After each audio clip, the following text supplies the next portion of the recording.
Good morning, students. Today we will deal with letter formation. For that, today first of all we should know about the meaning of formal letter and informal letter.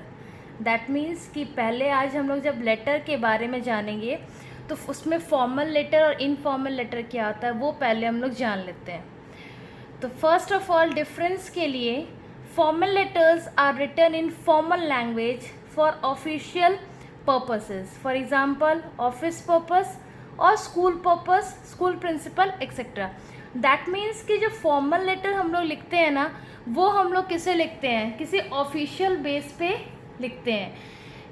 ये हमारे कोई personal related कोई relatives नहीं होते हैं, friends नहीं होते हैं जिन्हें हम लिखते हैं. ये जनरली कौन होते हैं, या तो जिस ऑफिस में हम लोग वर्क कर रहे हैं वो, या तो फिर किसी स्कूल प्रिंसिपल हुए, या किसी भी फॉर्मेशन में हम लोग किसी भी फंडामेंटल वे में हम लोग जो लिखा जाता है उस लेटर को फॉर्मल लेटर कहते हैं. नाउ इनफॉर्मल लेटर्स क्या होता है. Informal letters are written in a friendly manner to someone you are familiar with, that is relatives, friends etcetera.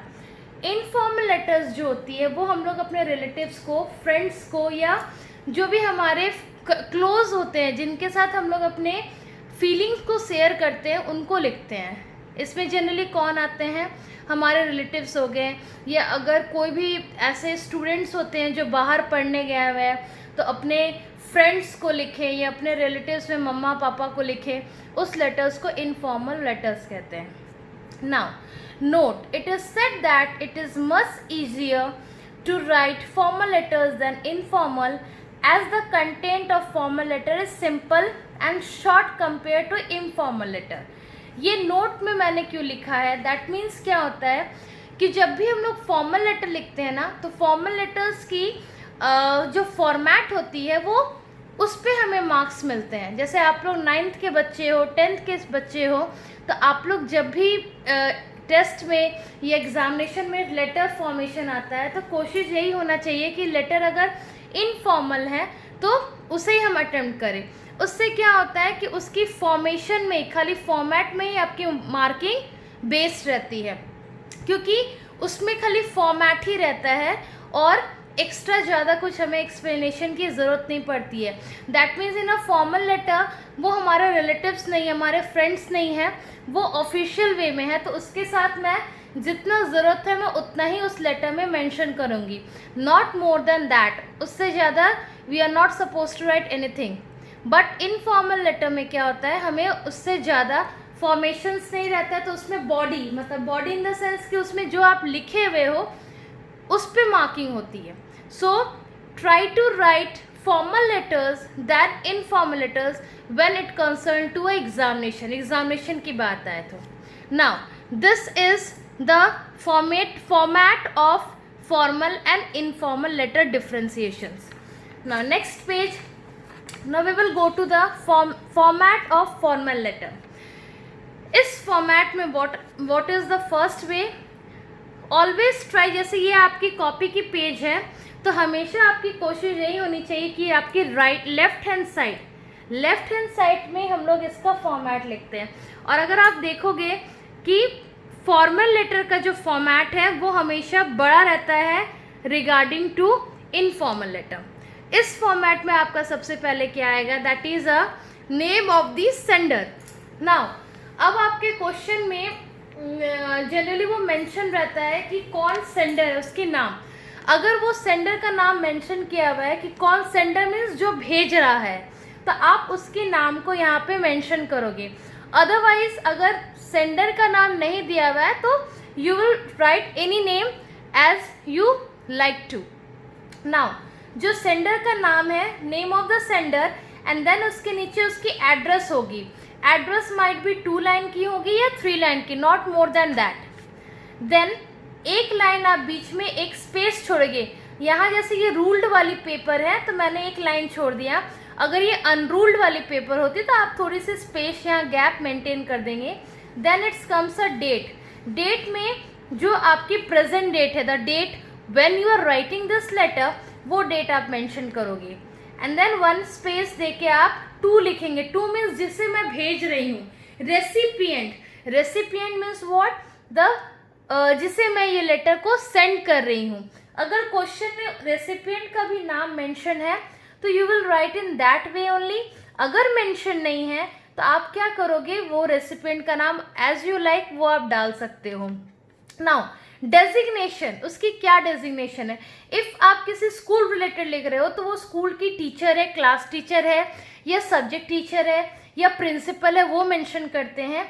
या किसी कंपनी में लिख रहे हो तो वो वहाँ का क्या है, जीएम है, जनरल मैनेजर है, ब्रांच मैनेजर है, वो आप डेजिग्नेशन में यहाँ मेंशन करोगे. देन कंपनी नेम और स्कूल नेम जहाँ आप भेज रहे हो, एंड देन उसकी एड्रेस. ये जब रेसिपिएंट का हो जाएगा एड्रेस के साथ, then you will leave 1 space again, and फिर वहाँ आप सैल्यूटेशन डालोगे. सैल्यूटेशन मीन्स लाइक ये आप फॉर्मल वे में लिख रहे हो तो इसमें आप ये नहीं मेंशन करोगे माय डियर और लविंग, नथिंग. उसमें आपका खाली क्या आएगा, डियर सर और मैडम, है ना. देन सैल्यूटेशन के बाद आप 1 स्पेस छोड़ के सब्जेक्ट लिखोगे. इसमें सब्जेक्ट लिखना बहुत ज़रूरी है कि आप किस लिए लेटर लिख रहे हो. लाइक अगर आप स्कूल में लिख रहे हो कि आपको 3 दिन की छुट्टी चाहिए as you are going out of station, तो आप यहाँ सब्जेक्ट में मेंशन करोगे, सब्जेक्ट लिख के डैश दे के leave application, like that way. And then फिर स्पेस छोड़ के body of the letter. Body of the letter पे फिर आप मेंशन करोगे कि why you are writing this letter, क्या इसका कंक्लूजन है, क्या इसमें आप इंक्लूड करना चाहते हो. दैट मीन्स कि अगर आप किसी स्कूल में लिख रहे हो सो आप किस लिए इस लेटर को लिख रहे हो, आपकी मोटो क्या है इस लेटर के पीछे, why you are writing this letter. Now when you are writing this letter, इसमें 2 या 3 paragraph, try to write 2 or 3 paragraphs including the reason behind the letter. इस लेटर के पीछे आपका क्या मोटो है वो लिखना बहुत ज़रूरी है. Make sure to keep the letter concise without dragging too much. Concise का मतलब क्या होता है, दैट मीन्स कि point wise, in the sense कि जितना ज़रूरत है उतना ही हम उस पर मैंशन करें, not more than that. And then not dragging too much. ये हमारे रिलेटिव्स थोड़ी ना है जो मैं इनसे पूछूंगी how are you, I am fine, या what are you doing, what you are not doing, वो सारे हमें इसमें मेंशन नहीं करने हैं. जनरली इसका मतलब क्या होता है, लाइक फॉर्मेट में जो फॉर्मल लेटर होती है वो हम लोग किसी कंसर्न पर्सन को लिख रहे हैं तो he or she is not having that much time to read about more than what you are mentioning in the letter. That means कि उसके पास उतनी टाइम नहीं होती है कि वो आपके लेटर को बैठ के रीड करते रहे. बस जो उसमें मेन मोटो या टॉपिक होती है वो उतने ही रीड करता है. सो नो नीड ऑफ उसे उतना हमें बढ़ाना ही नहीं है लेटर को, जितना हमें ज़रूरत है बस हमें लेटर उतना ही लिखना है.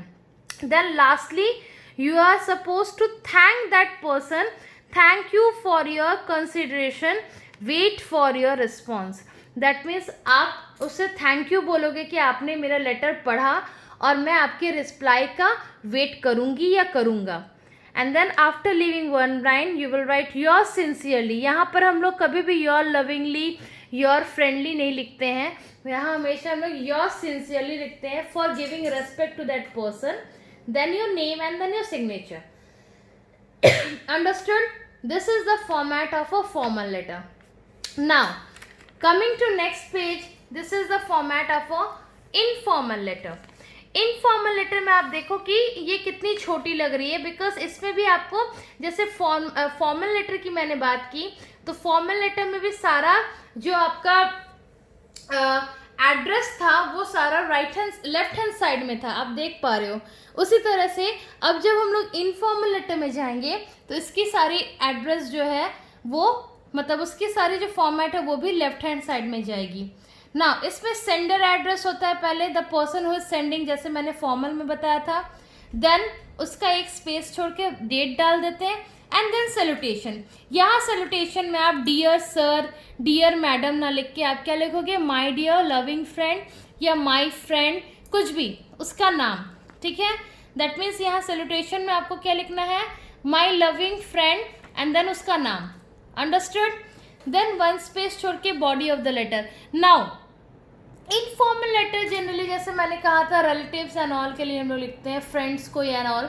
तो इसमें हमारा क्या होता है, जो बॉडी होता है it should be of 2 to 3 paragraph, but उसमें आपको सारा कुछ मेंशन करना है, लाइक कि आप ये लेटर क्यों लिख रहे हो, how you, I am fine, वो कैसा कर रहा है, मैं कैसा कर रहा हूँ, आप किस कहाँ घूमने गए थे, क्या गए थे। दैट मीन्स कि एक फ्रेंडली बिहेवियर की तरह इस लेटर को लिखना है।